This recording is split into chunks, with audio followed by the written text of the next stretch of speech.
तर 11च्या बुलेटिनची सुरुवात करणार आहोत महत्त्वाच्या आणि मोठ्या बातमीने। मनसेतल्या आउटगोईंगमुळे राज ठाकरे अत्यंत व्यथित झालेले आहेत। मनसेला आणखीन एक मोठा धक्का बसलेला आहे। मनसेचे नगरसेवक सुरेश आवळे शिवसेनेत प्रवेश त्यांनी घेतलेला आहे। उद्धव ठाकरेंच्या उपस्थितीमध्ये मातोश्रीवरती त्यांनी प्रवेश घेतला शिवसेनेमध्ये।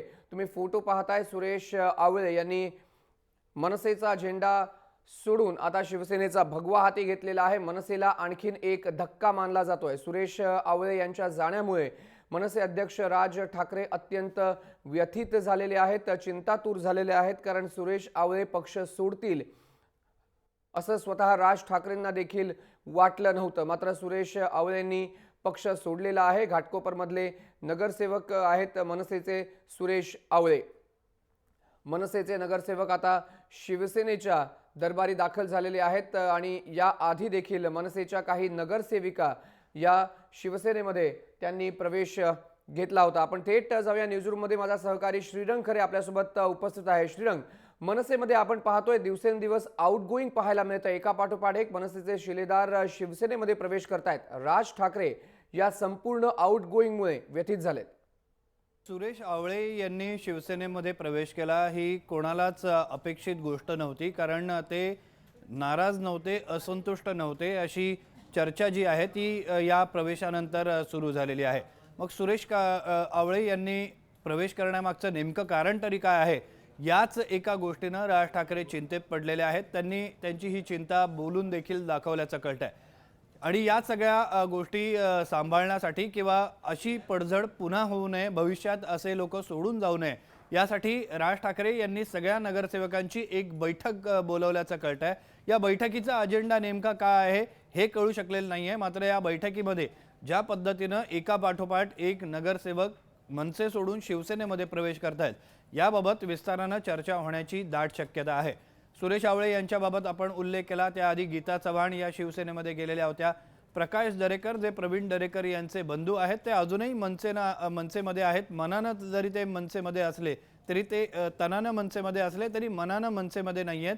ते केव्हाही दुसऱ्या पक्षात प्रवेश करू शकतात अशी यादी एक बऱ्याच नगरसेवकांची सांगितली जाते की हा नगरसेवक मनसेमधला जाऊ शकतो, अजून 2 ते 3 नगरसेवक जाऊ शकतात। रोज वेगवेगळे आकडे ऐकायला आपल्याला मिळत असतात। मात्र प्रत्यक्षातली ही परिस्थिती आहे की सुरेश आवळे यांनी शिवसेनेमध्ये प्रवेश केलेला आहे। जर याच्या पाठचं राजकारण बघितलं मयांक, तर 2 भाऊ आहेत, राज ठाकरे आणि उद्धव ठाकरे। या 2 भावांमधलाच हा संघर्ष आपल्याला अधिक बघायला मिळतोय।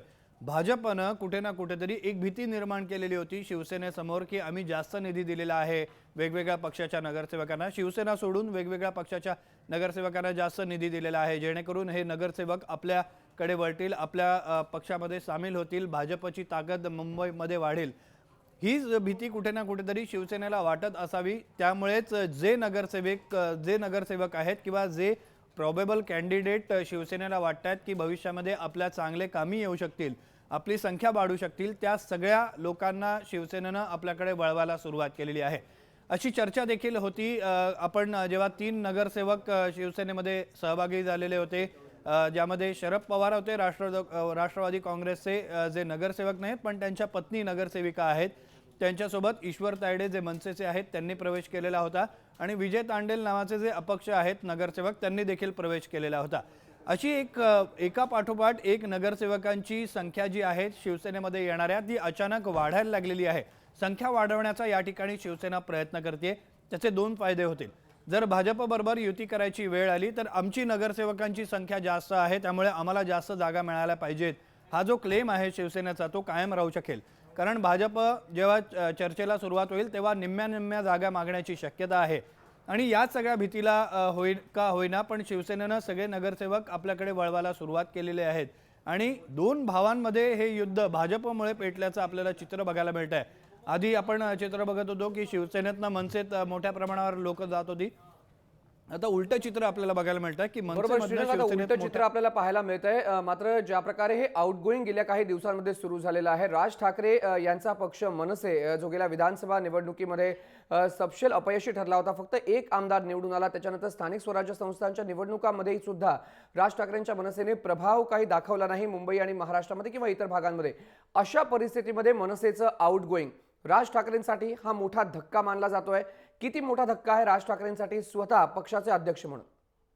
मयंक, परिस्थिती अशी आहे की राज ठाकरे यांच्यामध्ये ती ताकद आहे की ते कुठल्याही क्षणी राजकीय चित्र बदलू शकतात. मात्र संघटनात्मक जी मजबूती पक्षाकडे लागते ती अजूनही त्यांना म्हणावी तशी मिळालेली नाहीये. पक्ष पातळीवर त्यांना अजून अपेक्षित असे बदल अजून घडवता आलेले नाहीयेत किंवा त्यांनी घडवले नाहीयेत. कदाचित ते निवडणुकीच्या तोंडावर बदल होताना आपल्याला बघायला मिळू शकतील.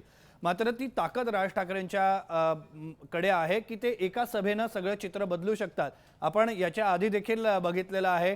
आत्ताची विधानसभा निवडणूक जरी त्यांच्यासाठी अपयशी किंवा अपयश घेऊन आलेली असली तरी त्याच्या आधीच्या निवडणुकीमध्ये, विधानसभा निवडणुकीमध्ये आणि महापालिका निवडणुकीमध्ये एकट्या राज ठाकरे यांनी सगळं चित्र बदललेलं होतं. ती ताकद त्यांच्याकडे आहे आणि त्याच ताकदीच्या जोरावर ते या निवडणुकीमध्ये देखील चित्र बदलण्याची स्वतःकडे क्षमता ठेवतात.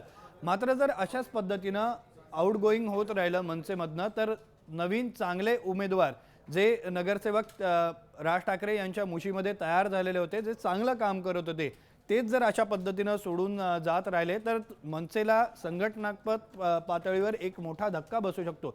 हे थांबवणं आता त्यांच्या समोर सगळ्यात मोठं आव्हान असणार आहे. मयंक, पण श्रीरंग, एक शेवटचा प्रश्न, राज ठाकरे हे थांबवू का शकत नाहीत? जर आपण म्हटलं राज ठाकरेंकडे एक हाती ही शक्ती आहे की काही सभांमध्ये राज ठाकरे महाराष्ट्राचं चित्र बदलू शकतात, मात्र मनसेचे जे नेते आहेत, जे अत्यंत राज ठाकरेंच्या जवळचे आहेत, ते सोडून जाताना राज ठाकरे थांबवू का शकत नाहीत?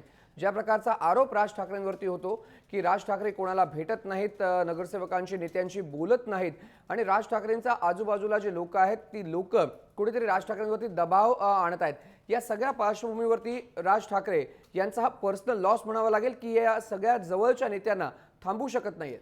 मयंक, जसं मी मगाशी सांगितलं की शिवसेना आणि भाजपमधली लढाई आहे ज्यामध्ये मनसे भरडली जाते की काय असं चिन्ह निर्माण झालेलं आहे. आपण बघितलं नाशिकमध्ये देखील अशीच परिस्थिती होती. नाशिकमधले काही नगरसेवक या ठिकाणी मनसेतनं शिवसेनेत गेलेले होते. तशीच परिस्थिती मुंबईमध्ये देखील बघायला मिळते. राज्यामध्ये महापालिकेमध्ये दोनही ठिकाणी सध्या शिवसेना आणि भाजपची सत्ता आहे. वेगवेगळ्या पद्धतीनं त्या ठिकाणी नगरसेवकांना जास्त निधी देण्याचं किंवा त्यांची चांगली कामं करण्याचं आश्वासन या ठिकाणी जर दिलं जात असेल, हा फक्त मनसेचा एकट्याचा प्रश्न नाहीये, तर वेगवेगळ्या पक्षात, मग काँग्रेस असेल, राष्ट्रवादी काँग्रेसचा जसा मी उल्लेख केला की शरद पवार जे होते ते शिवसेनेमध्ये गेले. महत्त्वाची गोष्ट श्रीरंग की मनसे ही कुठेतरी शिवसेना आणि भाजप या दोन सत्ताधाऱ्यांच्या लढाईमध्ये अडकली आहे का आणि त्यामुळे मनसेमधनं आउटगोईंग सुरू झालंय का? धन्यवाद दिलेल्या माहितीबद्दल श्रीरंग खरे, आमचा प्रतिनिधी माहिती देत होता. मनसेच्या आउटगोईंगमुळे राज ठाकरे चिंतित झालेले आहेत आणि त्यांनी एक महत्त्वाची बैठक बोलावलेली आहे.